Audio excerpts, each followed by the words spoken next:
Hi it's me സിന. ചെറിയ series start ചെയ്യാമെന്ന് വിചാരിച്ചു. ഒരുപാട് പേര് എനിക്ക് ഡി എമ്മിലൂടെ വല്ല ഡയറക്റ്റായി കാണുമ്പോഴേക്ക് സജസ്റ്റ് ചെയ്ത 3 content. One, how to attract. നമുക്കിങ്ങനെ മറ്റുള്ളവരെ അട്രാക്റ്റ് ചെയ്യാൻ പറ്റും. അത് മെയിൽ ആയിക്കോട്ടെ ഫീമെയിൽ ആയിക്കോട്ടെ. നമ്മൾ സോഷ്യൽ മീഡിയ യൂസ് ചെയ്തുകൊണ്ട് നമ്മളൊരു ഫോഴ്സ് കൊടുക്കാതെ നമുക്കിങ്ങനെ അവരുടെ മൈൻഡിലോട്ട് എത്താൻ സാധിക്കും. Second one, how to find if someone is lying. നമുക്കിങ്ങനെ ഒരാൾ, അത് നമ്മുടെ ഫ്രണ്ട് ആയിരിക്കട്ടെ ആരായിരിക്കട്ടെ, നമ്മുടെ മുന്നിൽ നിന്ന് അവർ നമ്മളോട് കള്ളമാണോ സത്യമാണോ പറയുന്നത് എങ്ങനെ ഐഡൻറ്റിഫൈ ചെയ്യാൻ സാധിക്കുന്നുണ്ട്. നമ്മൾ മെയിനായിട്ട് യൂസ് ചെയ്യുന്നത് ബോഡി ലാംഗ്വേജ് ആണ്. ഒരു 60% നമ്മൾ ബോഡി ലാംഗ്വേജാണ് യൂസ് ചെയ്യുന്നത്. 1-2 കാര്യങ്ങൾ മാത്രം വെച്ചുകൊണ്ടല്ല, ഒരു 3-4 കാര്യങ്ങളാണ്. സോ ഇതിനുള്ള ഡീറ്റെയിൽ ആയിട്ടുള്ള വീഡിയോ വരുന്നുണ്ട്.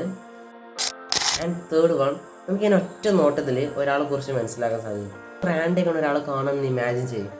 ഒറ്റ നോട്ടത്തിൽ തന്നെ അദ്ദേഹം നമുക്ക് പറ്റിയൊരു ബിസിനസ് പാർട്ട്ണറാണ്, അല്ലെങ്കിൽ നമുക്ക് ഫ്രണ്ട്ഷിപ്പ് ബിൽഡ് ചെയ്യാൻ പറ്റിയ ഒരാളാണ്. ഇതിൻ്റെ അഡ്വാൻസ്ഡ് ലെവൽ എന്ന് പറഞ്ഞു കഴിഞ്ഞാൽ നമുക്ക് അവരുടെ പ്രൊഫഷണൽ മനസ്സിലാക്കാൻ സാധിക്കും. അവർ ഏത് സ്ഥലത്തു നിന്നാണ് വരുന്നത്, അതുപോലെ തന്നെ അവർ മാരീഡ് ആണോ, അതുപോലെ അവർ മുമ്പ് ഏത് ജോലിയാണ് ചെയ്തിരുന്നത്, ഇപ്പോൾ ഏത് ജോലിയാണ് ചെയ്യുന്നത്. അതൊക്കെ ഒരു അഡ്വാൻസ്ഡ് ലെവലാണ്. ഇതിനുള്ള ടിപ്സ് ആൻഡ് ട്രിക്സ് ഒക്കെ നമ്മൾ തരുന്നുണ്ട്.